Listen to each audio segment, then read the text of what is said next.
So, very good evening to all of you. And I want to start by saying that, life is a gift and it must be celebrated with an attitude of gratitude. And this happens only when we have a balanced mind and, that remains calm and composed under all circumstances in the toughest of times. And this control actually only is achieved when we really know about ourselves. We get to know who we really are, what drives us in life, how do we remain emotionally stable, how do we achieve the understanding of being able to take right decisions in life, and then unleash ourselves to achieve whatever we want in our life, fulfilling our aspirations. So it is very important that we really understand how do we really need to know ourselves, and to know the people who are around us, and to know what are the kind of the kind of circle of influence that we maintain. And amidst all that, whether it is to do with our relations, whether it is to do with the situations, if we are able to maintain a balance of mind and be in control, life is so much better and so much happier. For those who don't know me, my name is Dipali Narula, and as a self growth coach, I make you go through a proven process to be able to discover all that I have really mentioned about. I take you through a journey of self transformation and to achieve tremendous breakthroughs in life, and to be able to really attain magical experiences. So you're welcome to get in touch with me, and I would be glad to revert to you. Now, to take forward my session for today, it's this episode is very special to me, because I have a very important and a very special guest with me today for my episode number 6. Her name is Aarti Mehra. She is somebody who's extremely impactful and a tall social and political leader. So before I proceed with the session, I'm going to bring on Aarti Mehra, and for that you will just give me half a second. Hi Aarti. Hi, Hello, Dipali. How are namaskar. you? How are you? How are you? I'm Good to very see well. you. I'm so happy to have you with me today on this conversation. Extremely delighted, and I'm glad that you are able to have, accepted my invitation and decided to join me for this today. So, Thank you friends, for the invitation, my dear. more than welcome. It's completely my privilege and honor. So, friends and viewers, Miss Aarti Mehra is a member, National Executive BJP, convener policy, research and vision Vibhag, and a former mayor of Delhi. She is a friend to me, and not only a friend, she's a mentor and she's a guide, not only to me, but to all those people who have come in close contact to her. And that is essentially because of her inimitable qualities, which, through which he just continuously, consistently enthuses all of us with great optimism, courage, and wisdom. One of her mantras of her life is, which is so beautiful, it is a song from yesteryears, a song which we all know of, but I don't know how many really follow it. But she is one person who follows it, and the song goes like this: मैं जिंदगी का साथ निभाता चला गया, हर फिक्र को धुएं में उड़ाता चला गया. Friends, this is not a song only for effect. I have actually seen Aarti Mehra following and adapting to the essence of this song in her life. She's extremely magnanimous, charismatic, very powerful, compassionate, and gregarious. She is a sum total of these traits which make her an overwhelming personality. So I'm now eagerly looking forward to my conversation with you, Aarti. And before I start, I would like you to maybe if you want to say something, you're welcome to. Otherwise, हमारा जवाब और सवाल का सिलसिला शुरू होगा. आप इससे पहले कि जवाब और सवाल शुरू करें, दीपा, मैं कुछ आपके बारे में कहना चाहूंगी इस शार्प कॉन्वर्सेशन में.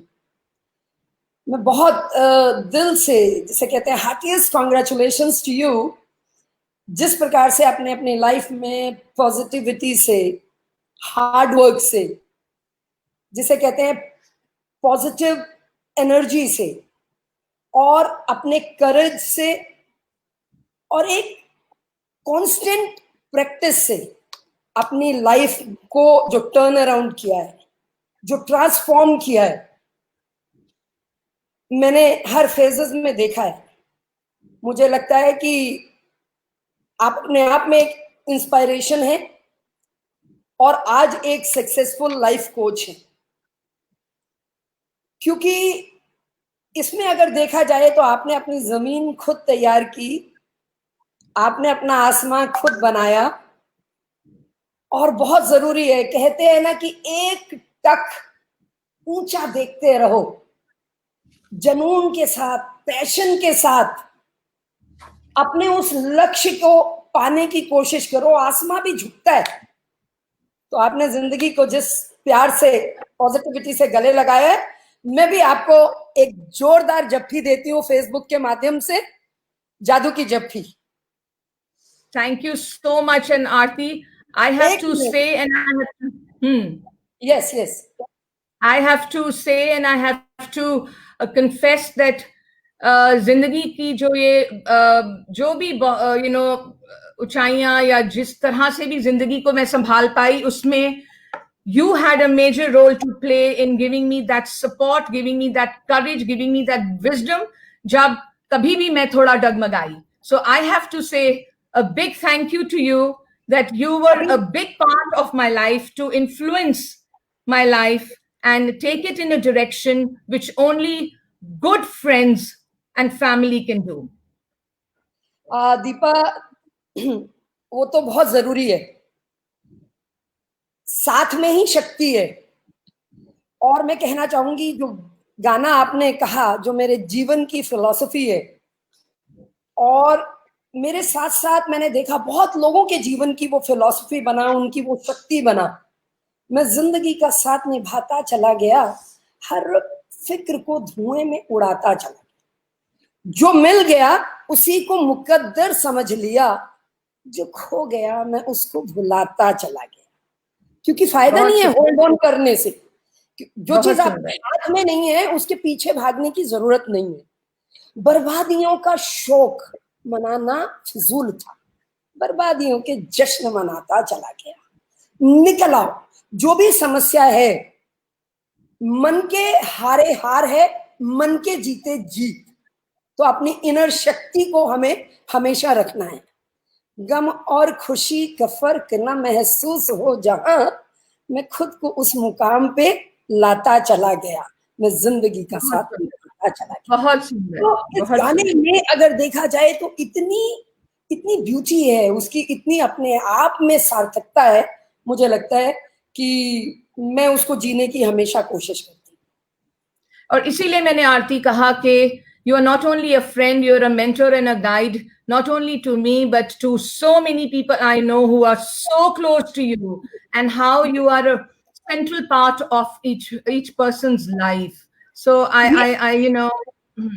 ये एनर्जी है जो हम आपस में एक दूसरे से ड्राइव करते हैं. ये वन वे नहीं होती, ये दोनों की तरफ से होती है. और ये समाज भी हमें एनर्जी देता है. और जहां पे हम पॉजिटिव करते हैं, हमें ऑटोमेटिकली पॉजिटिव ही मिलता है. ऐसा मेरा मानना है, ऐसा मेरा एक्सपीरियंस है, ऐसी मेरी कन्विक्शन है. बहुत सुंदर, बहुत खूब. अब हम लोग शुरू करते हैं. बहुत सारे मेरे पास सवाल हैं जो आई एम श्योर कुछ लोग भी आपसे पूछना चाहेंगे. तो मैं पहले शुरू करती हूँ अपना जवाब आपसे सवाल जो आपको आपकी शुरुआती जिंदगी की तरफ लेके जाएगा. आपने अपना जो बचपन है भाखड़ा नंगल शहर में बिताया, फिर आप वहां से दिल्ली आई। दिल्ली आने में आपने मिरांडा हाउस ज्वाइन किया, और मिरांडा हाउस में ग्रेजुएशन करते हुए आप Delhi university students union DUSU की वाइस प्रेसिडेंट बनी।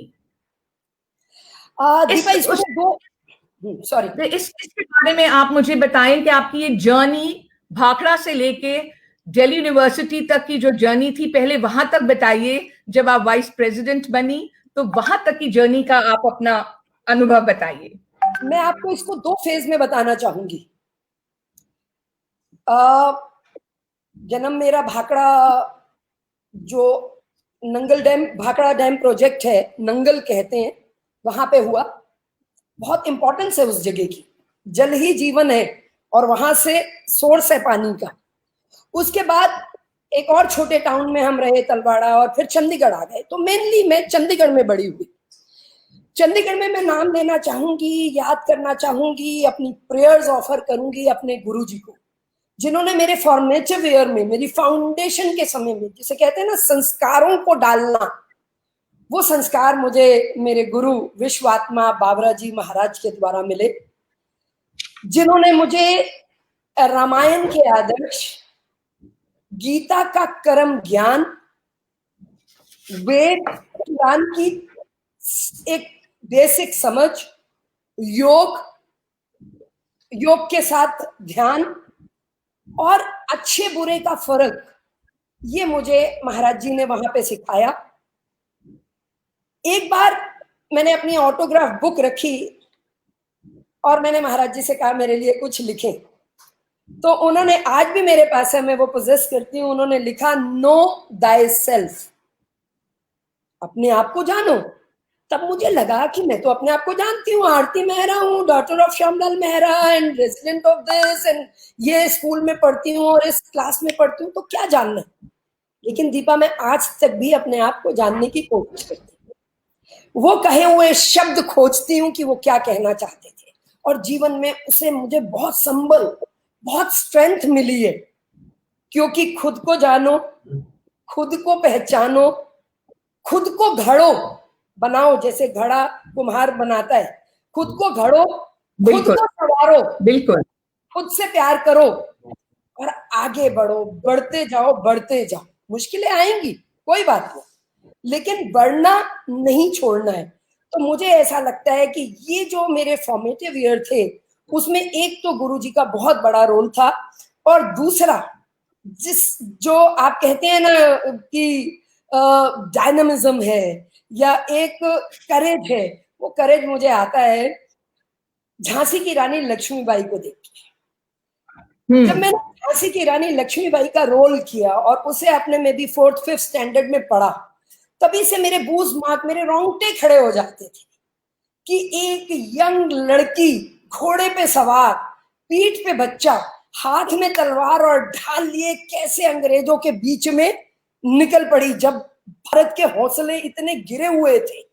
और वो जब गई और उसने जब संभाली, तो पंक्तियां मुझे आज भी याद है, जो मैंने शायद 5th स्टैंडर्ड में, मैंने एक नाटक जो किया था, एक it was a stage show, सिंहासन हिल उठे, राजवंशों ने भ्रकटी तानी थी, बूढ़े भारत में भी आई फिर से नई जवानी थी, गुमी हुई आजादी की कीमत सबने पहचानी थी, दूर फिरंगी को करने की सबने मन में ठानी थी, चमक उठी सन 57 में वो तलवार पुरानी थी, बुंदे ले हर बोलों के मुंह हमने सुनी कहानी थी, खूब लड़ी रानी वो तो झांसी वाली रानी थी, झांसी वाली। क्या बात।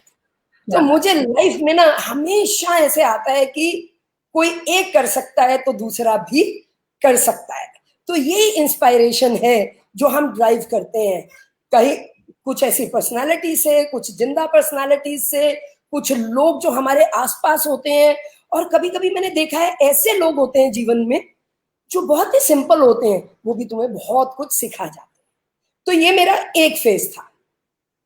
दूसरा फेज हुआ कि जब मैं अपने कॉलेज के टाइम में मिरांडा हाउस में आई, एक बड़ा चेंज था। एक कल्चरल गैप था, एक छोटी बिल्कुल। जगह से आई थी, और लेकिन बोल्डनेस थी, क्योंकि स्कूल में भी शौक था मॉनिटर बनने का, हेड गर्ल बनने का। तो वही अंदर से एक फील थी कि कुछ करना है और यहाँ पे दबना नहीं है, इन सब के उसमें जो कहते हैं ना, प्रेशर में नहीं आना है। तो इनहिबिशन को बिल्कुल खत्म किया, पार्टिसिपेट किया, फ्लाइंग के लिए सिलेक्ट हुई, हॉर्स राइडिंग के लिए सिलेक्ट हुई। तो कॉलेज में एक अपना जो जो था ना, लड़कियों को एक जो उनको एक ये शौक हो गया कि वो देखने आती थी, भाई who is the one got selected for flying, for horse riding. उसके अगले साल ही, second year of my college, बहुत बहुत बहुत फॉर्चुनेट हूं कि तब के एक्सटर्नल अफेयर मिनिस्टर और हमारे क्रिज्मेटिक लीडर अटल बिहारी वाजपेयी जी एक बार एक प्रोग्राम में, जिसमें मैंने दहेज के विरोध में बोला था, और बोलते बोलते मैं आवेश में रो पड़ी थी, तो उन्होंने मुझे पॉइंट आउट करके बोला कि देखा जाए ये बच्ची किस विचारधारा से आती है, इसको यूनिवर्सिटी के चुनाव लड़ाए। तो ऐसे मैंने छात्र संघ के, दिल्ली यूनिवर्सिटी स्टूडेंट यूनियन के चुनाव लड़े, और उस समय मैं शायद पूरी 18 की नहीं थी, और 13 कैंडिडेट मेरे सामने थे, 13 के 13 की जमानतें जब्त हुई थी। क्या और बात है, क्या बात। और तब से लेके आज तक बहुत मतलब लाइक वो मेरा एक एक जबरदस्त मुझे इस्टेब्लिश करने का मेरा एक माध्यम बना, क्योंकि यूनिवर्सिटी के दिनों में जिस तरह के जज्बे और जिस तरह की आपकी सोच बनती है, वो आपको आगे बहुत बहुत मदद करती है। तो ऐसे में सो मेरा जी। सो आरती, ये मान के तो चला जाए, जो हम सब जानते हैं कि तुम्हारी जो ये एक सोच है, जो जो गुरुजी से मिली, माँ बाप से मिली, घर में भाई बहनों से मिली, सबसे, you were always a learner, you were always somebody who was willing to learn, willing to get inspired, willing to till get today. motivated, and you were always very, very so courageous in your thoughts. You were always wanting, एक जो कहते हैं ना दबंग जज्बा, वो तुम्हारे में शुरू से था, जो हमने यूनिवर्सिटी में भी देखा, when you became the vice president of the students union. अब मैं चाहती हूँ कि तुम्हारा जो ये सफर रहा, let me say literally that your journey from small town to town hall of Delhi, which was such a huge shift. So आपने 3 बार consecutively civic elections जीते, और फिर आप यूनिफाइड दिल्ली की मेयर बनी, और एक बार नहीं, आप 2 बार दिल्ली की मेयर बनाई गई, जो अपने आप में बहुत बड़ी अचीवमेंट थी, क्योंकि ना तो ऐसा कभी पहले हुआ था, ना उसके बाद कभी हुआ। So your journey from that small town to the town hall of Delhi, becoming the mayor of Delhi city, very, very big achievement for 2 consecutive sessions, something that had never happened. उसके बारे में मुझे बताइए। हाँ, दीपा, इसके बीच में कुछ साल में युवा मोर्चा, जो हमारी भारतीय जनता पार्टी का यूथ विंग है, उसमें रही, और काफी कुछ सीखने को मिला मुझे। और उसमें लाल कृष्ण आडवाणी जी से बहुत मुझे, जिसे कहते हैं, उनका वर्धहस्त, उनकी जो विजडम मुझे मिली। और उसी के साथ साथ मैं उमा भारती जी की टीम में, और जगत प्रकाश नड्डा जी, जो अब हमारे राष्ट्रीय अध्यक्ष हैं, उनकी टीम में मुझे काम करने का अवसर मिला। तो उसमें मैंने देश के कोने कोने में जाके देखा, देश की समस्याओं को समझा, लोगों के जो मुश्किलों में जो घिरे हुए, उससे जो सेंसिटिविटी आई उसको समझा। उसके साथ ही साथ इस सब में काम करते हुए मुझे 1997 में पहला चुनाव लड़ने का अवसर मिला, दिल्ली म्युनिसिपल कॉरपोरेशन का, और लगातार 3 बार मैं जीती। इस पूरे 15 साल के टेन्योर में, और उसके बाद के 5 साल और, जिसमें दोबारा मेरी जीत हुई अंकिता के माध्यम से, जिसको मैं वर्चुअली उसमें उसको शेप अप करने की मैंने कोशिश की।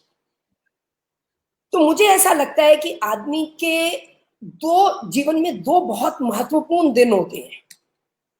एक महत्वपूर्ण दिन होता है जिस दिन वो पैदा होता है, तो आपका बर्थडे, उसमें आपका कोई रोल नहीं होता, लेकिन वो महत्वपूर्ण होता है आपके लिए। दूसरा दिन वो होता है जब आप साबित करते हैं आप क्यों पैदा हुए। तो जिस दिन मैं मेयर बनी, तो मैं अपने आप को रातों में पिंच कर करके कहती थी, है, have I become the first citizen of the capital of India?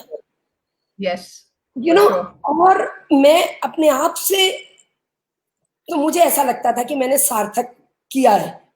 जो माँ बाप ने मुझे इतना प्यार, जो मुझे मेरा परिवार ने, मेरे भाइयों ने, मेरे भाभियों ने, मेरे मित्रों ने, आप सब ने जो इतना सपोर्ट किया, और मैंने उसे अपने, क्योंकि उससे पहले का मेरा 10 साल का बहुत हार्ड वर्क था, उस हार्ड वर्क में लोगों से एक कनेक्टिविटी थी, लोगों से एक प्यार था, लोगों से एक जुड़ाव था, लोगों के प्रति हमेशा काम करने की एक जज्बा था। रात के 2 बजे घंटी, आपको पता है सिविक बॉडीज का जो काम है, कॉर्पोरेशंस का जो काम है, उसमें रात के 2 बजे घंटी बजती है और लोग ये एक्सपेक्ट करते हैं कि आप अभी काम करें।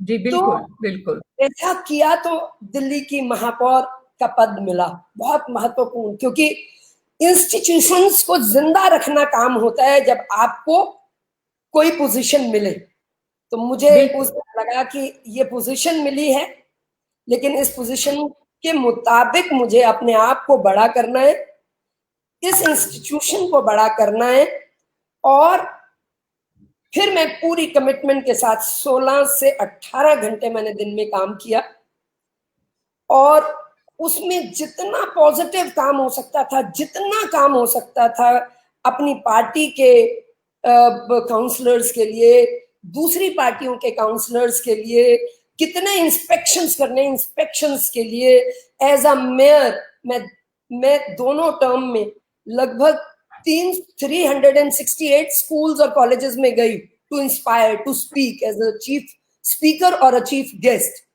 और बस मुझे यही लगता था, क्योंकि मैं अपने जीवन में, क्योंकि वो जो तुम्हारे स्कूल के दिन बड़े वल्नरेबल होते हैं, कि मुझे बहुत से लोगों ने टच किया था, मैं बड़े मूव हो जाती थी। तो ऐसे ही मेरी बातों से अगर मैं एक जगह जाके वहां पे 500 लोग हैं, 1000 लोग हैं, और 10 लोगों को भी टच कर पाती हूँ, तो वो मेरे लिए सार्थक होगा। तो मेयरशिप का मेरा कार्यकाल बहुत बहुत अच्छा निकला, बड़ा इफेक्टिव, बहुत बड़े बड़े काम किए। लेकिन आरती, बहुत से लोग यहाँ पर तुम्हारे जानने वाले, तुम्हारे चाहने वाले लिख रहे हैं, हाउ मोटिवेटिंग एंड इंस्पायरिंग। रूपम लिख रही हैं, भवीना बहमी लिख रही हैं कि आप जैसी पर्सनालिटी से मैं हमेशा बहुत इंस्पायर्ड रही हूँ। सुमन दत्ता कह रही हैं, Aarti you are strong, lovely and adorable. Yashasvika कह रही हैं, strongest brightest woman. Aruna Singh लिख रही हैं, wow this is a story I didn't know. Then there is somebody called Lucky जो कह रहे हैं कि भारत माता की जय, Aarti ma'am best mayor and soft heart powerful woman. Tushar Juneja कह रहे हैं, वाह। राधिका चोपड़ा, सारे they are all complimenting you. Kavita Khullar, वाह मेरी झांसी की रानी, वो आपको कह रही हैं। So there are a lot of people who are एक लाइन कहना चाहूंगी सबके लिए, एक लाइन कहना चाहूंगी सबके लिए कि साथ चलने का इरादा जब जमा हो जाएगा, साथ चलने का इरादा जब जमा हो जाएगा, आदमी मिल आदमी से कारवां हो जाएगा। तू किसी के पांव के नीचे तो रख थोड़ी जमीन, तू भी सबके लिए आसमां हो जाएगा, आसमां हो जाएगा। बहुत सुंदर, बहुत सुंदर। आरती, मैं ये जानना चाहूंगी, मैंने आई हैव सीन यू वर्क 24/7, मैंने खुद देखा है 365 डेज इन अ ईयर। मुझे याद है कि तबीयत खराब है या नहीं है, अगर किसी का फोन रात के 2 बजे या 3 बजे आया है तो आरती मेहरा को जाना ही है। I have seen that kind of commitment, and not only then, I see it even today. But एक अलग अलग किस्म की जो एक शिद्दत और कमिटमेंट है वो अपने आप में बोलती है और दिखती है। पर मुझे ये बताओ कि जब पॉलिटिक्स ज्वाइन किया तो as a woman you must have faced quite a few challenges, तो उस समय क्या कोई पॉलिटिकल मेंटोर या पॉलिटिकल गॉडफादर कोई ऐसा था जिसने हाथ थामा और पॉलिटिकली गाइड किया कि हिम्मत नहीं हारनी, बढ़ते चलो, because politics is not an easy profession to be in. So tell me about that. जी बिल्कुल, जैसा मैंने आपको कहा कि अटल बिहारी वाजपेयी जी जो हमारे बड़े क्रिस्मेटिक लीडर है, सॉफ्ट कवि हृदय है उनका और प्रखर वक्ता है, जब बोलते हैं तो मतलब जबरदस्त। तो एक तो उनकी पर्सनालिटी और उससे भी ज्यादा कहीं मुझे बहुत शालीनता, सरलता, प्यार, एक विजन, एक स्टेट्समैनशिप, एक डिसिप्लिन। आदमी में किस हद तक डिसिप्लिन होता है और किस हद तक ऑनेस्टी होती है, मतलब zero tolerance towards any kind of corruption, तो दूर की बात, किसी भी तरह की न्यूसेंस। दैट वाज अटल लाल कृष्ण आडवाणी।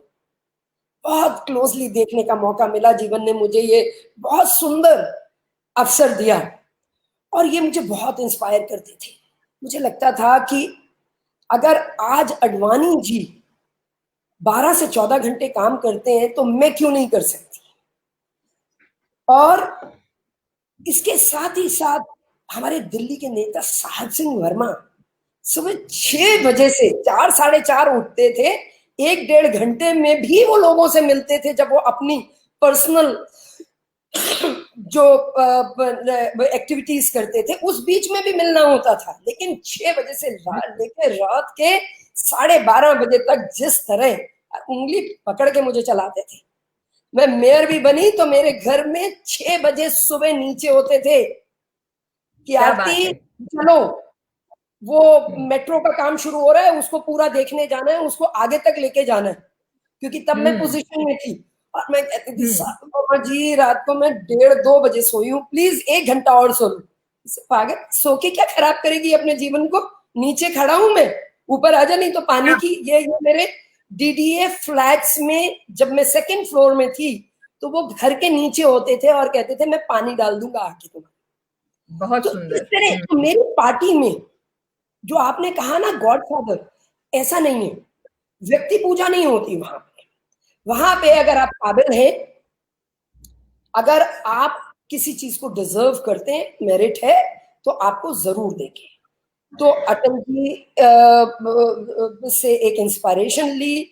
आडवाणी जी ने बहुत बहुत, जब उन्होंने देखा मेरे अच्छे कामों को देखा, तो मैंने ये देखा कि आडवाणी जी के चेहरे पे एक अलग से एक प्राउड फैक्टर रहता था और वो सबको इंट्रोड्यूस करते थे कि देखिए मिलिए मेरी दिल्ली की मेयर। तो ये जज्बों ने, इसके साथ ही साथ एक पर्सनालिटी जिसने मुझे, जिसका मैं नाम लेना चाहूंगी और मैं हमेशा लेती हूँ, वो है किरण बेदी।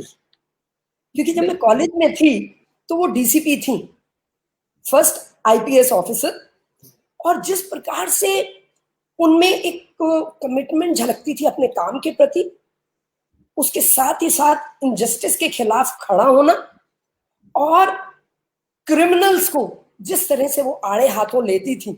याद होगा आपको, कॉलेज के दिनों में उन्हें किरण बेदी कहा कहते थे। तो बिल्कुल बिल्कुल। उन्होंने ट्रैफिक जैसी जो बिल्कुल इंपॉर्टेंट पुलिसिंग का पार्ट नहीं होता इतना, लेकिन उसको भी उसने इतना हाई प्रोफाइल कर दिया।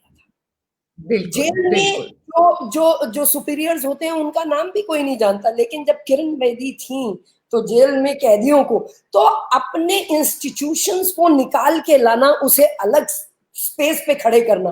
तो मैंने ऐसी पर्सनालिटीज को जिया है, उन्हें पढ़ा है और निष्ठा से, जिसे कहते हैं ना दिल से, क्योंकि दीप निष्ठा के जले तो आंधियां बाधक न होंगी, मन में हो सच्ची लगन तो दूरियां बाधक न होंगी, जल उठे दिल में अगर तो मजबूरियां बाधक ना होंगी। तो एक बार आप ठान लीजिए तो कोई भी चीज आपके लिए मुश्किल नहीं होती है। तो मुझे लगा कि इन सब पर्सनालिटीज को मैंने भरपूर इनके साथ चली हूँ, इनके पीछे चली हूँ, और इन्होंने भी सपोर्ट पार्टी का ओवरऑल बहुत बहुत मिला है।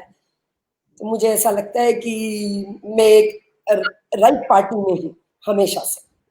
नहीं, और सबसे बड़ी बात है कि you have been, like I said earlier also, जो एक जज्बा है हमेशा सीखने का, एक पॉजिटिविटी का, एक ऑप्टिमिज्म का, वो भी एक बहुत जरूरी जज्बा है कि इतने बड़े लोगों के साथ जब आप मिलते हैं, उनके साथ बैठते उठते हैं, तो आप उनसे क्या सीख पाते हैं, आप उनसे क्या ले पाते हैं. That is what really makes you as a person, makes you a stronger person, makes you an enlightened person.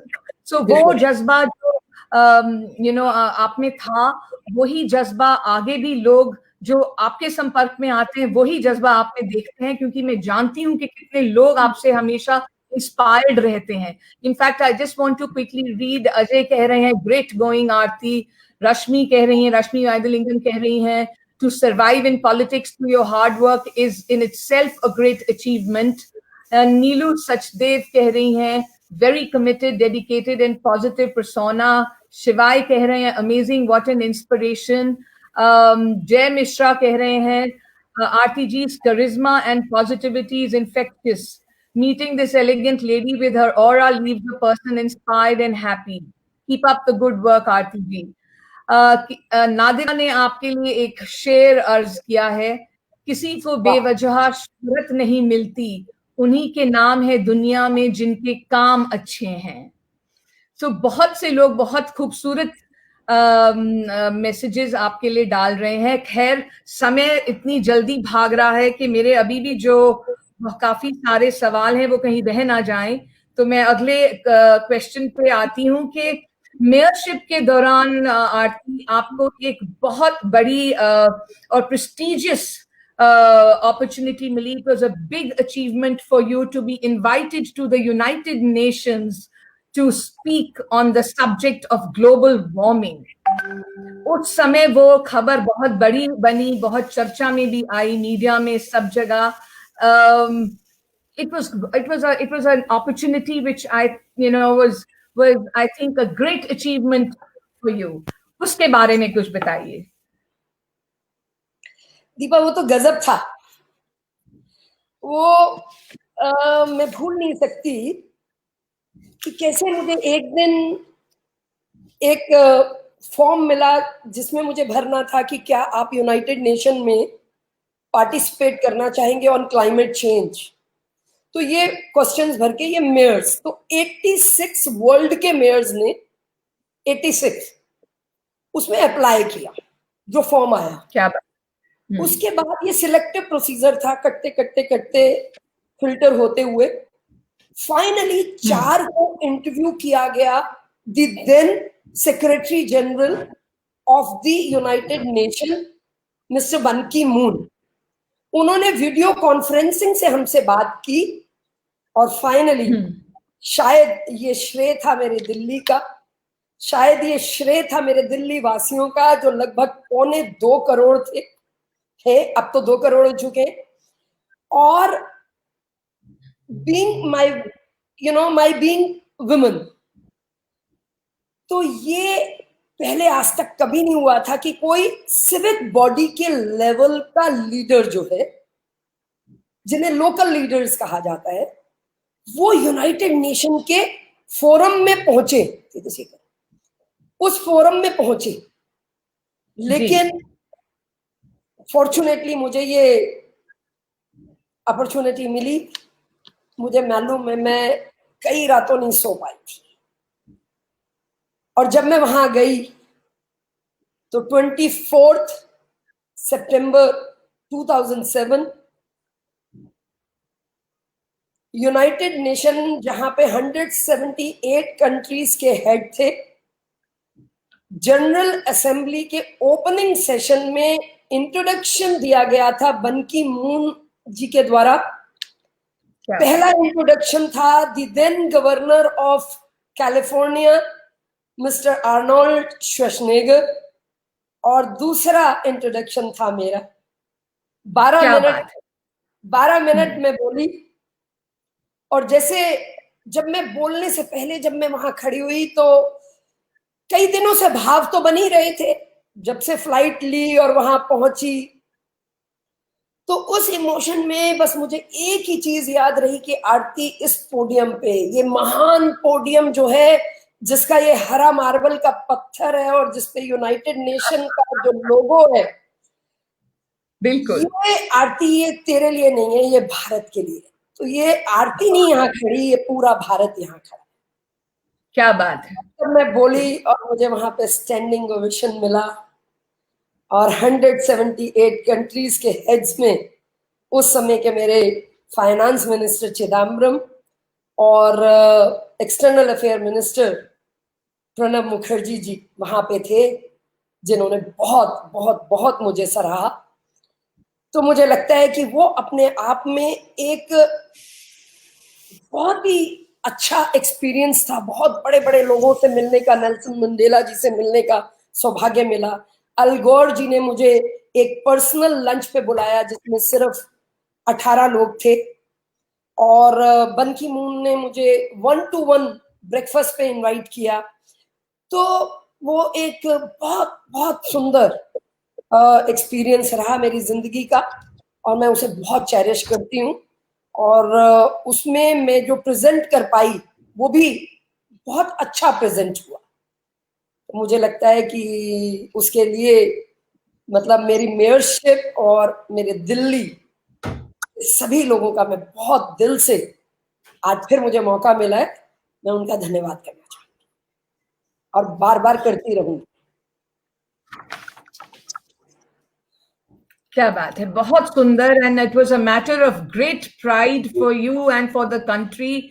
And mayorship के टाइम पे ये एक बहुत बड़ी उपलब्धि तो रही, उसके साथ साथ आपने और भी बहुत से महत्वपूर्ण कार्य शुरू करवाए और पूरे किए भी। You were not like a rubber stamp mayor. You were a person who was a complete doer.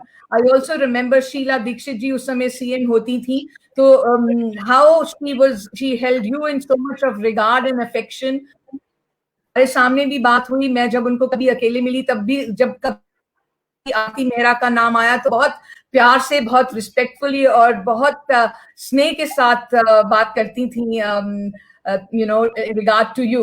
So during mayorship, you did many projects which you started and you completed successfully. कुछ संक्षिप्त में बताइए कि कुछ ऐसे अहम projects जो उस समय शुरू किए और आपने खत्म भी किए। देखिए, शीला जी को तो मैं बहुत दिल से पुनः याद करना चाहूंगी। वो हमारे दिलों में आज भी हैं और हमेशा रहेगी। वो एक बड़े दिल की, एक अच्छी बड़ी नेता, जिसे कहते हैं कि विजनरी नेता थी। और बहुत लड़ी हूं मैं उनसे, ऐसी बात नहीं है, स्टेज पे भी लड़ी हूं, क्योंकि जब वो हमें बुली करती थी, हमें हमारे हक के पैसे नहीं देती थी as a chief minister of Delhi, तो मैं स्टेज पे कहती थी कि प्लीज हमारी बैशिंग मत करिए शीला जी। वो बैठी होती थी, लेफ्टिनेंट गवर्नर बैठे होते थे, होम मिनिस्टर होते थे, तब मैं बोलती थी शीला जी हमारी बैशिंग मत करिए, हम आपके छोटे हैं, हम आपके बच्चे हैं, हमें हमारा हक दीजिए, जो केंद्र सरकार से आता है वो भी दीजिए और आप अपनी तरफ से भी दीजिए। हम भी दिल्ली में दिल्ली को सुंदर बनाने के लिए कार्य कर रहे हैं और हम आपको प्रॉमिस करते हैं कि एक एक पैसे का जायज जीरो टॉलरेंस टुवर्ड्स करप्शन रखेंगे और हम प्रोजेक्ट्स को करके दिखाएंगे। और किया किया, ऐसी बात नहीं है दीपा, हम लोगों ने, पूरी टीम ने, क्योंकि पूरी टीम करती है। और आपने जैसे कहा कि मेयर मेयर बहुत इंपॉर्टेंट, जिसे फर्स्ट सिटीजन कहा जाता है, तो हर चीज उसके ही सुपरविजन में होती है और होनी चाहिए। तो वो कोई सेरेमोनियल पोजीशन है ऐसा नहीं है बिल्कुल भी। तो उसमें हमने जो सबसे बड़ा काम किया, हमने बायोमेट्रिक्स शुरू करी, सबकी जवाबदेही शुरू करी कि जो कॉरपोरेशन में आएगा, क्योंकि टेक्नोलॉजी का बहुत महत्व है, वो अपने टाइम पे 8:02 पे आ रहा है, 2 मिनट लेट है तो भी रजिस्टर। तो मेरी कॉरपोरेशन के 2.25 लाख लोग, जिसमें एक बड़ा बड़ा हिस्सा हमारे सफाई कर्मचारी का, हमारे माली का और सबका था। और इसमें मैं याद करना चाहूंगी अपने तब के कमिश्नर KS मेहरा को, क्योंकि आपको मालूम है ये कॉरपोरेशंस और यूनियंस बहुत कुछ होता है। तो हमारी भी खिलाफत इस विषय में हुई, लेकिन मेरे कमिश्नर से जब मैंने पर्सनली बात की, मैंने कहा ये तभी संभव है अगर आप करना शुरू कर दें, क्योंकि हम तो डेलिब्रेटिव विंग, आप एग्जीक्यूटिव विंग हैं, तो अगर आप करेंगे तो किसी का भी मुंह नहीं खुल पाएगा। एंड ही सेड मैं तो वैसे ही समय से पहले आ रहा हूं। तो उन्होंने करना शुरू किया और हमारे इस कार्यक्रम को सफल बनाया, जो कि इतना आसान नहीं था कॉरपोरेशन बॉडी में, कॉरपोरेट्स में और जगह तो बहुत आसान है। उसके बाद 2 बड़े पुलों का निर्माण, आज जो सेंट स्टीफन से अपने झंडेवाला से लेके सेंट स्टीफन हॉस्पिटल में जाता है, वो एक बड़ा कार्यक्रम ये मैंने लाल कृष्ण अडवाणी जी से शुरू करवाया। थोड़ा डिले हुआ लेकिन वो पूरा हुआ, आज चल रहा है। जनकपुरी का प्रोजेक्ट वो चल रहा है, उसमें उसके अलावा हमने हमारी टोटल 1860 के करीब म्युनिसिपल कॉर्पोरेशन के स्कूल है।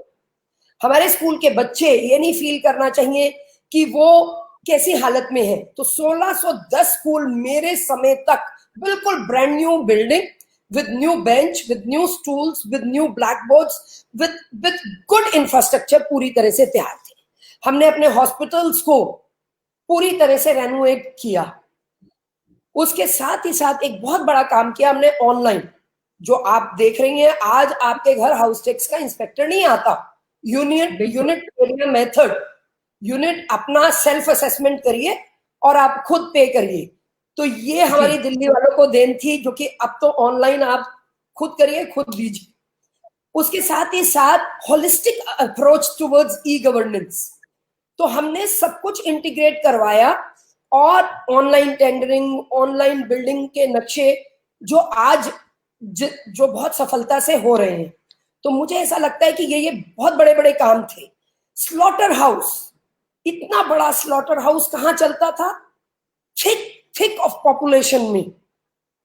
एक तरफ झंडे वाला मंदिर है, दूसरी तरफ वो फिल्मिस्तान है, फिल्मिस्तान के पीछे का एरिया, और वहां पे स्लॉटर हाउस चलता था। मैंने रेड्स पे रेड मार के, और माननीय कोर्ट का भी आदेश था, हमने स्लॉटर हाउस को बहुत इंटरनेशनल स्टैंडर्ड का एक बिल्कुल सिटी से दूर ले जाके बनाया, और दिल्ली को एक हमने अलग से स्लॉटर हाउस दिया, जो कि एक वहां के रहने वाले लोगों के लिए, लाखों लाखों लोगों के लिए एक बहुत बड़ी समस्या थी। इसके साथ ही साथ हमने 100 बेडेड हॉस्पिटल्स बनाए। 3 हॉस्पिटल मेरे टाइम पे शुरू हुए, जिनमें 2 हॉस्पिटल मेरे टाइम पे ही मैंने ही स्टोन लेइंग की, मैंने ही उसका इनॉग्रेशन भी करा। 100 बेडेड हॉस्पिटल। उसके बाद इस तरह से जितने काम गिनवाए गए, बहुत बहुत काम किए। जैसे मैंने आपको बताया, मैं अपना दिन शुरू करती थी इंस्पेक्शन से, और जब इंस्पेक्शन पे जाती जी जी, तो मैं इंस्पेक्शन से मैं थोड़ा सा यहाँ वो करूंगी, क्योंकि कहिए, शायद कहीं पे कुछ इंटरनेट की कनेक्शन की वो आ रही है कुछ। चलिए आप बोलिए, कहीं पे कुछ अटक रहा था, तो ठीक है।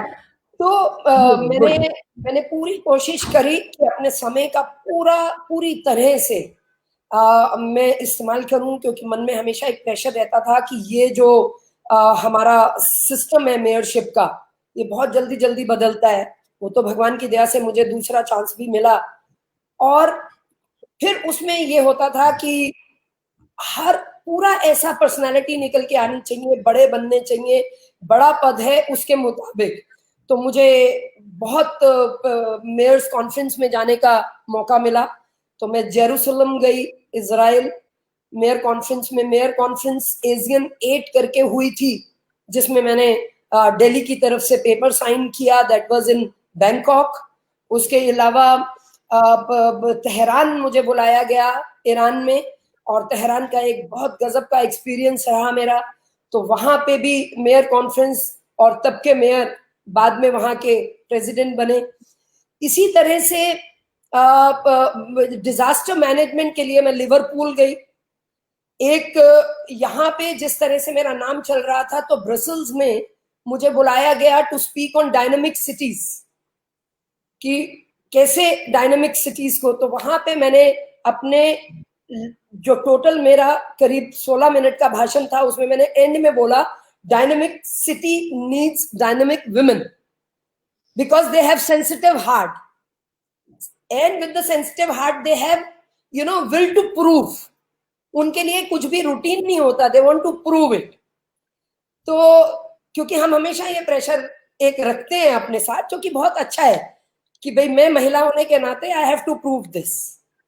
और मैं यहाँ पर इंटरजेक्ट करूंगी कि जो आप डायनामिक बात कर रही हैं, तो आपका जो डायनामिज्म है वो मेयरशिप से नेशनल पॉलिटिक्स की तरफ बढ़ता हुआ आपने भारतीय जनता पार्टी के बहुत ही महत्वपूर्ण पद पर राष्ट्रीय सचिव पे राष्ट्रीय सचिव रही, नेशनल सेक्रेटरी रही, और आपने गोवा और चंडीगढ़ की प्रभारी बनने की पदवी को संभाला.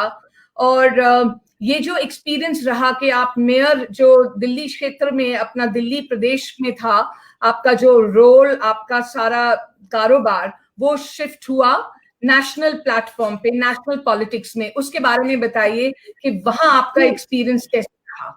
जी, 2009 में नितिन गडकरी जी के लीडरशिप में, नितिन जी जो एक बहुत बड़ा व्यक्तित्व है, मुझे लगता है कि वो एक बहुत सुलझे हुए और बहुत बड़े मन के, बड़े दिल के, बड़ी सोच के नेता हैं.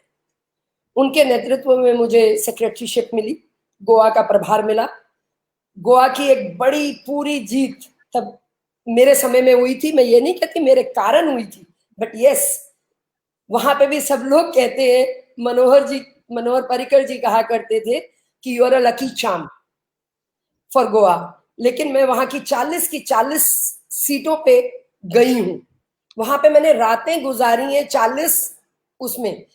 मतलब मैं 23 फ्लाइट मैंने ली थी लगभग लास्ट के 5 महीनों में, 23 फ्लाइट्स टू गोवा, जो लास्ट में जो मैंने काम किया था. तो मुझे लगता है कि गोवा का एक्सपीरियंस मेरा बहुत अच्छा, मुझे बहुत कुछ सीखने का मिला.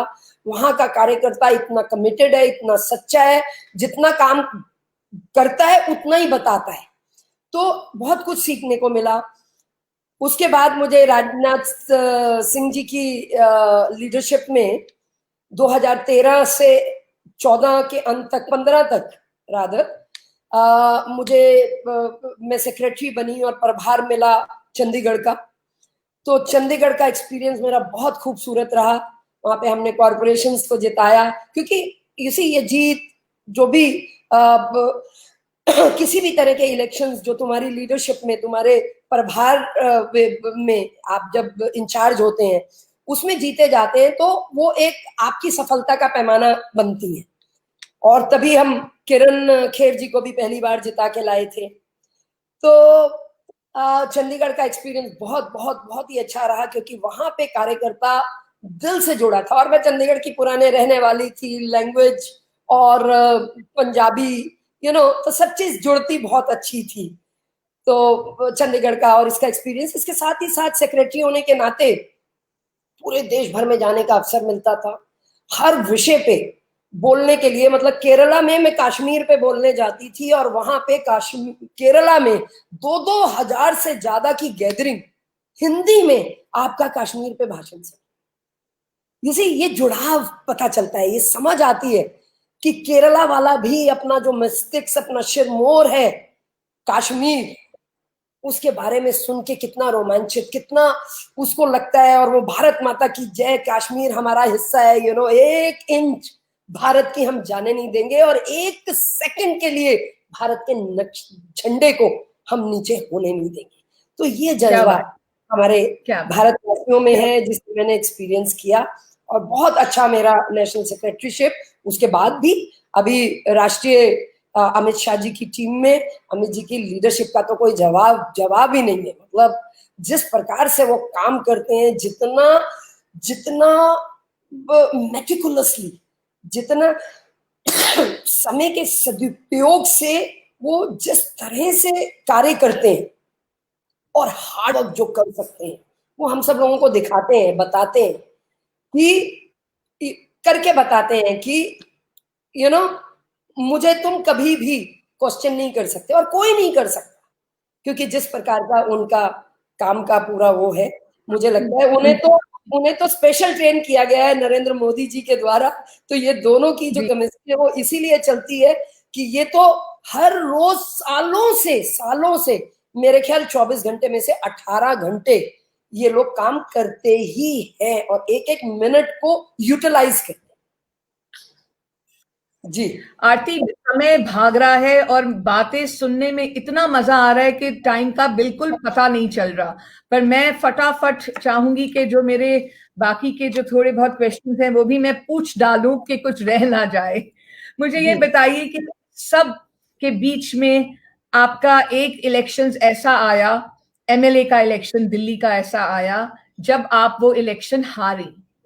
उस साल मुझे याद है आप पार्टी आई, आम आदमी पार्टी आई और उन्होंने अपने जो दिल्ली में पहली दफा पॉलिटिक्स में कदम रखा, चुनाव लड़ा और पूरी तरह से स्वीप किया, जिसकी वजह से सब हारे और आप भी हारे। मैं जानना चाहूंगी कि मतलब दीपाली जी यूजुअली सब नहीं हारे, हमारे भारतीय जनता पार्टी के अच्छे उस टाइम पे 28 के करीब जीते थे, लेकिन हाँ मैं हारी। जी जी मैं it was quite a sweep और आप हारी।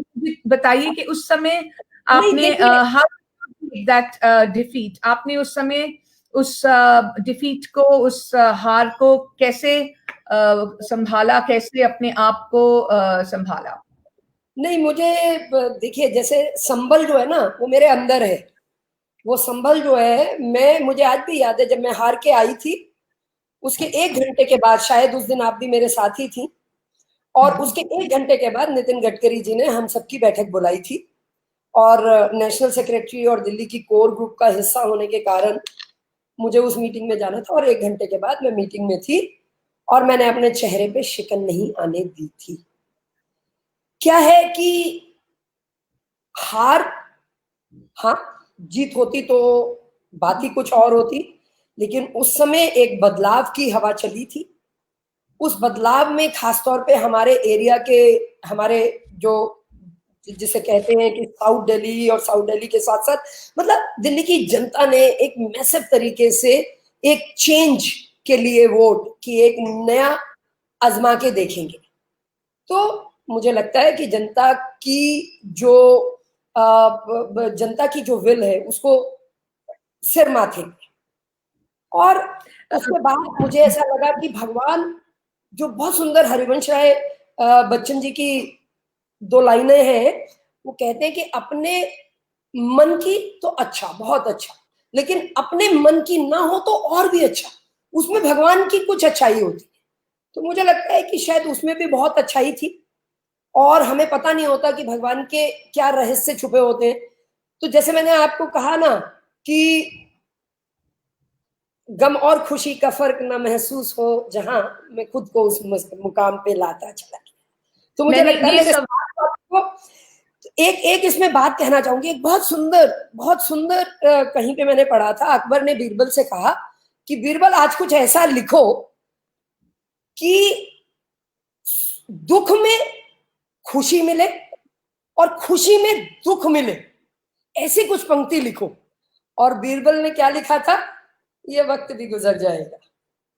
क्या बात है, बहुत सुंदर। मैंने ये क्वेश्चन इसलिए पूछा क्योंकि उसका जो जो उसका आंसर था, मुझे मालूम था कि वो हमारे व्यूअर्स को बहुत इंस्पायर करेगा, because I saw how beautifully you were able to handle your loss that time. एक मिनट के लिए शक्ल पे कोई शिकन नहीं आई थी। जैसे जीती थी कितने इलेक्शंस, उसी तरह जब वो हारी तो आपने उसको कितनी खूबसूरती से एम्ब्रेस किया। तो ये क्वेश्चन मैंने जान के पूछा कि आपका जो उसमें आप मुझे जो इसकी जो आंसर करेंगी तो लोग इससे इंस्पायर होंगे। और मैंने आज के प्रोग्राम की शुरुआत ही इसी से करी, that life is a gift and we must live it with an attitude of gratitude, कि जो आए उसे आप एम्ब्रेस करें, चाहे वो अच्छा है चाहे वो बुरा है। लवली। सो अब आप मुझे ये बताइए कि बहुत संक्षिप्त में कि राजनीति में महिलाओं का झुकाव क्या होना चाहिए, because we all know that राजनीति is considered a very murky profession. उस राजनीति को दलदल कहा जाता है। तो आप महिलाओं के लिए क्या कहेंगी जो राजनीति में इंटरेस्ट रखती हैं या रखना चाहती हैं? देखिए, हर दल में दलदल है, हर दल इस पार्टी में दलदल है, हर दल में दलदल है, और हर दल में कमल भी है। हमारी तो पार्टी ही कमल की है। लेकिन तो आपको अपनी, जैसे मैंने आपको कहा ना, अपनी जमीन तराशनी, आपको अपने नियम बनाने, कन्विक्शन के साथ, ऑनेस्टी के साथ, जज्बे के साथ, अपना गोल लेके, लक्ष्य लेके। हमने जब पॉलिटिक्स शुरू की थी तो इलेक्शन लड़ना ये ध्येय नहीं था, कुछ करना है ये ध्येय था। युवा मोर्चा में उस समय पे पता नहीं कहां कहां पे जाके हमारी जो भावनाएं होती थी वो पूरी तरह से देश को समर्पित होती थी। मुझे याद है जब लाल चौक पे कश्मीर में मुरली मनोहर जोशी जी झंडा लहराने गए, मैं भी उस टीम का एक हिस्सा थी। और तभी मैंने जाते जाते, जब हम गए थे, तभी मैंने लिखा था कि कश्मीर का, क्योंकि कश्मीर जो है वो हमारा एक ना अभिन्न अंग है, हमारे लिए इसलिए बड़ा क्लोज है कि डॉक्टर श्यामा प्रसाद मुखर्जी जिनका वहां पे बलिदान हुआ, तो उनका उनकी उनकी पर्सनालिटी से भी मैं बहुत ज्यादा इंस्पायर्ड हूँ। और उनका जो बलिदान है उसको हम ऐसे जाने नहीं दे सकते। झेलम का तीर नहीं छोड़ेंगे, पुरखों की जागीर नहीं छोड़ेंगे, केसर की महकती क्यारी की कसम, मर जाएंगे मर जाएंगे, कश्मीर नहीं छोड़ेंगे, कश्मीर नहीं छोड़ेंगे। तो जो उन्होंने उस समय पे नारा दिया था, एक देश में दो निशान, दो विधान, दो प्रधान नहीं चलेंगे, उसको आज मेरे देश के महान क्रिज्मेटिक चमत्कारी पुरुष नरेंद्र मोदी जी ने, अमित शाह जी ने और पूरी उनकी टीम ने आज उसे पूरा करके दिखाया है। और आज हमारे देश का वो एक अभिन्न अभिन्न अभिन्न अंग है, और दो निशान दो प्रधान की प्रथा वहां खत्म हुई है। तो बताइए जी, तो मैं यही कहना चाह रही हूँ कि पॉलिटिक्स में अगर आप सिर्फ पाने की उससे आती हैं, ललक से आते हैं, और महिलाओं के लिए इसलिए बहुत जरूरी है कि अपने आप को खड़ा रखना, ऐसा रखना कि कोई तुम पे उंगली ना उठा सके, क्योंकि दलदल है, लेकिन दलदल के साथ इसमें बहुत अच्छाइयां भी हैं, बहुत अच्छाइयां। आफ्टर ऑल देश को चलाने का कार्य मिलता है आपको, बड़ी बड़ी पॉलिसीज का को बनाने का हिस्सा आप बनते हो, एक बड़े बड़े काम करने के आपको शुभ अवसर मिलते हैं। तो इसके लिए सोच बड़ी होनी चाहिए, मन बड़ा होना चाहिए, कार्य बड़े करने जरूरी हैं, और अपने आप को खड़ा रखना बहुत जरूरी है किसी भी परिस्थिति में, कि आप बिल्कुल भी कहीं पे भी आपके ऊपर उंगली ना उठे, राजनीति में होते हुए भी। वैसे तो अगर देखा जाए हर हर प्रोफेशन जो है उसमें कहीं ना कहीं, अभी आपने देखा बहुत ही दुखद सुशांत राजपूत जी का, तो उसके बाद किस तरह से बॉलीवुड पे प्रश्न उठ रहे हैं, कॉरपोरेट्स पे उठते रहे हैं, जुडिशरी में भी को भी नहीं छोड़ा गया है। तो वो हर जगह है, लेकिन राजनीति में कुछ ज्यादा है, शोषण भी राजनीति में ज्यादा हो सकता है। तो इसलिए तुम्हारा शोषण ना हो तो तुम्हारे अंदर की इनर पावर, कन्विक्शन, करेज, फियरलेसनेस ऐसी होनी चाहिए कि आपके कोई छू भी ना सके, आपके सामने कोई टिक भी ना सके और कोई कुछ कह ना सके। मुझे बाय गॉड्स ग्रेस कभी भी ऐसा कोई भी एक क्षण के लिए भी मुझे नहीं लगा, और मैं उसके लिए अपनी पार्टी भारतीय जनता पार्टी को बहुत बहुत बहुत इसमें मैं सम्मान करती हूँ अपनी पार्टी का, कि लोगों की जो सोच है वो बड़ी सोच है। आरती, आप एक पॉलिटिशियन होने के साथ साथ एक एंटरप्रेन्योर भी हैं, उसके बारे में बताइए कि आप ये दोनों रोल्स को कैसे जगल कर पाती हैं, क्योंकि politics is an extremely demanding line of profession and work.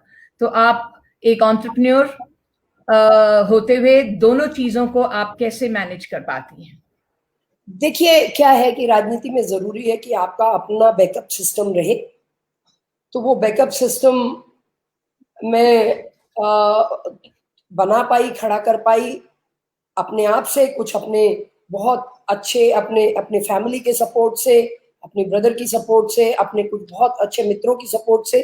तो वो बैकअप मैंने बनाया, और मुझे गर्व है कि मैं उसको बहुत ही अलग से, राजनीति से बिल्कुल हटके है, तो उस बैकअप से तुम्हारा अपना सिस्टम अच्छी तरह से चलता रहे एंटरप्रेन्योर, इसलिए आपको होना बहुत जरूरी है। और राजनीति में आप मैक्सिमम समय दे पाए, ये बहुत जरूरी है। तो इसको मैं साथ साथ चला रही हूँ और चलाती रहूंगी बहुत अच्छी तरह से। तो मुझे ऐसा लगता है कि इसमें मुझे कोई ज्यादा मुश्किल नहीं हुई, क्योंकि समय रहते ही मुझे एहसास हुआ कि नहीं, ये मुझे अपना स्टैंडिंग करनी बहुत जरूरी है, और उसे मैंने अपना समय रहते हुए इस्टेब्लिश किया। आरती, आप एक लेखिका भी हैं, कविताएं लिखती हैं, शायरी करती हैं, कहानियां लिखती हैं। There is a very beautiful side of you which is so culturally rich and culturally driven. आप हर महफिल की, हर शाम की एक एक आप समा बांध देती हैं, आप एक महफिल की जान बन जाती हैं, which makes you so authentic, so relatable and so accessible. So मैं चाहूंगी कि उसका एक थोड़ा सा वो जरा दिखाएं अपना रूप के, एक बहुत सुंदर सी अपनी लिखी हुई कविता जरा सुनाएं। मैं कविता से पहले दो पंक्तियां कहूंगी जो मैं अपने आप में दोहराती रहती हूँ कि मत पूछिए मेरी मंजिल है कहाँ, मत पूछिए मेरी मंजिल है कहाँ, अभी तो सफर का इरादा किया है, न हारूंगी कभी भी किसी से जिंदगी में, क्योंकि किसी से नहीं खुद से वादा किया है। बहुत सुंदर, बहुत सुंदर, और बहुत कविता सुंदर। आपने जैसे कही तो मैं आपको सुनाती हूँ। कविता है अलग अलग। एक प्रश्न भिन्न भिन्न लोगों से जवाब अलग अलग। एक प्रश्न भिन्न भिन्न लोगों से जवाब अलग अलग है। एक दिखते सुंदर चेहरों के नकाब अलग अलग है। एक बिस्तर पर सोने वालों के ख्वाब अलग अलग है। एक माँ की संतानों के स्वभाव अलग अलग है। बहुत सुंदर। एक हथियार से कटने वालों के घाव अलग अलग है। एक हथियार से कटने वालों के घाव अलग अलग हैं। एक समस्या को झेलने वालों के तनाव अलग अलग है। एक तन में मन के भावों के प्रभाव अलग अलग है। एक तन में मन के भावों के प्रभाव अलग अलग है। एक जीवन के पुण्य पापों का हिसाब अलग अलग है। एक माला में गुथने वाले गुलाब अलग अलग हैं। परम सत्य तो एक है, व्याख्याकार अलग अलग हैं। दुनिया तो एक ही है, फिर भी सबकी अलग अलग है। फिर भी सबकी अलग अलग। क्या बात है, बहुत सुंदर, है। बहुत सुंदर, बहुत सुंदर। बहुत कुछ कह गई आप इसमें, बहुत सुंदर। मैं बहुत ज्यादा आगे इसमें बढ़ नहीं पाऊंगी क्योंकि समय का तकाजा है। मुझे बताइए कि आपकी नजरों से कल का हिंदुस्तान कैसा हो? कल का क्या कहेंगी इस पे आप? हिंदुस्तान में देखो दीपा, मैं बहुत पॉजिटिव हूँ। इस प्रकृति ने हमें बहुत दिया है। ये जो प्रकृति है ये हमें मतलब बहुत देती है, तो निराश नहीं होना है। ये जो कहते हैं ना कि बड़ी मंदी चल रही है, बहुत सब कुछ खत्म हो रहा है, ये कुछ खत्म नहीं होगा, कहीं कुछ नहीं होगा। अरे मेरा देश तो वैसे ही जमा देश है। जिस क्या देश बात में है? 65% युवा रहते हो और जिनमें काम करने की क्षमता हो, सिर्फ उन्हें नियत अच्छी रखनी है, दिशा उनकी ठीक हो। सरकार बहुत काम कर रही है, उनको एक जिसे कहते हैं कौशल दिया जा रहा है, स्किल ट्रेनिंग बहुत से उनको बच्चों को। और वैसे ही हमारे देश के तो बच्चे आप देखिए, 44% नासा में हिंदुस्तानी है, 46% डॉक्टर अमेरिका में अपने इंडियन बच्चे हैं। आप टॉप पोजीशन में अमेरिका में देखिए, वो हमारे भारतीय हैं। तो भारत तो इंटेलेक्चुअल माइंड से भरा हुआ है और ये बच्चों के जज्बे जिंदा। भारत में मैं बहुत पोटेंशियल देखती हूँ। आने वाला भारत विश्व में विश्व गुरु बनेगा। जो मेरे गुरुओं के मन की जो भावना थी, जो उनके सपने थे, वो पूरे करेगा ये मेरा युवा भारत। तो मैं बहुत जिसे कहते हैं आशा रखती हूँ और मैं बहुत पॉजिटिव हूँ इसके बारे में कि भारत उपासना कह रही हैं positivity is the best thing. Anam Khan कह रही हैं the world needs more people like Aarti Mehra, leaders made out of courage, hard work, determination, resilience, empathy, authenticity, and love. And there is no option but to get inspired and motivated for everyone around. Karuna Grover कह रही हैं so beautiful. सूर्य प्रभा आपकी poem के लिए लिख रही हैं so beautifully written. उपासना दीवान, आपके बहुत से चाहने वाले हैं जो आपके लिए बहुत तारीफ लिख रहे हैं और आपके सारे मैसेजेस डाल रहे हैं जो आप आराम से बाद में पढ़ सकेंगी। अब जाते जाते मुझे आप अपने 3 जिंदगी के 3 ऐसे मूल मंत्र, आपकी जो फिलॉसफी है वो 3 मूल मंत्र आप जरूर बताएं जिससे कि अब जाते हुए ऑडियंस आपसे और इंस्पायर्ड और मोटिवेटेड होकर जाए। दीपा, मैं कहना चाहूंगी जो आपने देखा होगा मेरी पर्सनालिटी में भी कि इंसानों को, जिंदा लोगों को और जिंदा पलों को भरपूर जीना चाहिए। भरपूर जिंदा लोगों को और जिंदा पलों को भरपूर जीना चाहिए। खुशियां लो, खुशियां बांटो। दूसरा मैं कहना चाहूंगी कभी किसी को जज ना करो। दूसरों में नेगेटिव नहीं बट पॉजिटिव देखो। बहुत सुंदर। अपने आप से प्यार करो, अपनी रिस्पेक्ट करो, सेल्फ एस्टीम, करेज और कॉन्फिडेंस से आगे बढ़ते चले जाओ। रिश्तों में मैं खासतौर पे यंग जनरेशन को बताना चाहूंगी कि रिश्तों में 2 बातें बहुत इंपॉर्टेंट है। ये वादे, ये कस्में, ये नियम, ये अपनी जगह है, लेकिन 2 बातें बहुत इंपॉर्टेंट है। एक विश्वास, एक फेथ आपस में, और दूसरी एक दूसरे के प्रति समझ। दूसरे को जब आप समझ लेते हैं तो उसकी वही बात आपको ठीक लगने लग जाती है। तो दूसरे के पर्सपेक्टिव से भी चीजों को देखना, और कल नहीं आज को जियो। आज सुंदर होगा ना तो कल ऑटोमेटिकली सुंदर होगा ही। तो मैं ये 5 बातें, आपने 3 कही, मैंने 5 बातें अपनी बताई। लेकिन इससे पहले कि आप इस प्रोग्राम का को आप दी एंड करें, मैं एक बात जो आज के लिए बहुत इंपॉर्टेंट है। महामारी चल रही है, विश्व पूरी तरह से इस समस्या से जूझ रहा है। हमारे लिए क्या महत्वपूर्ण है, वैज्ञानिक खोज में लगे हैं कि किसी तरह से कोई ड्रग आए। सरकारें अपना काम खुद कर रही हैं, डॉक्टर्स 24/7 लगे हुए हैं।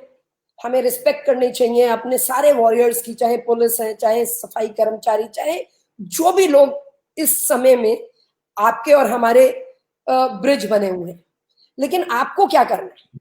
देखिए, अभी योग दिवस किया है, तो अगर आपको अपने शरीर से प्यार है तो व्यायाम कीजिए।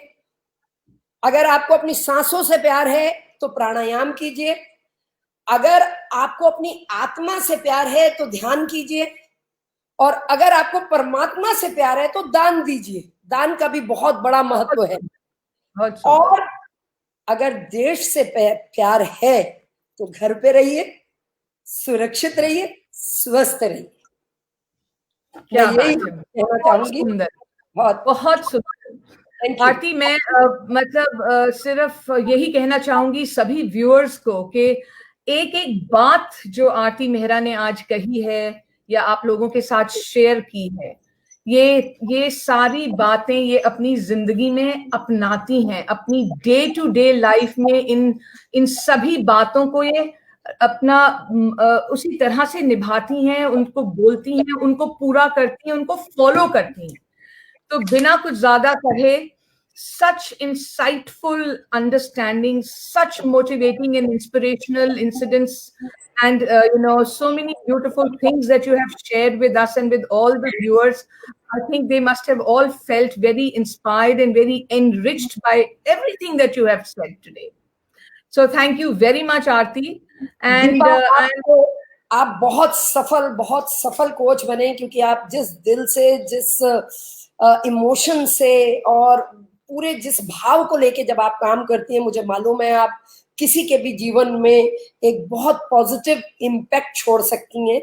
तो आप बहुत आगे बढ़े, आपका बहुत नाम हो, और नाम के साथ साथ सार्थकता जिसे कहते हैं वो पूरी तरह से बने। मैं ऐसी भगवान से प्रार्थना करती हूँ। May God bless us all. Thank you so much. And viewers, this is what Aarti Mehra is all about. This is Aarti Mehra. What is she all about that I have been sharing with you from the very beginning. उनकी सारी बातों को आपने सुना, और जाते जाते भी जो वो कह के गई, this is what Aarti Mehra is all about. Thank you so much, Aarti. It has been such a delight and such a pleasure. What an inspiring story for everybody. Thank you. Thank you.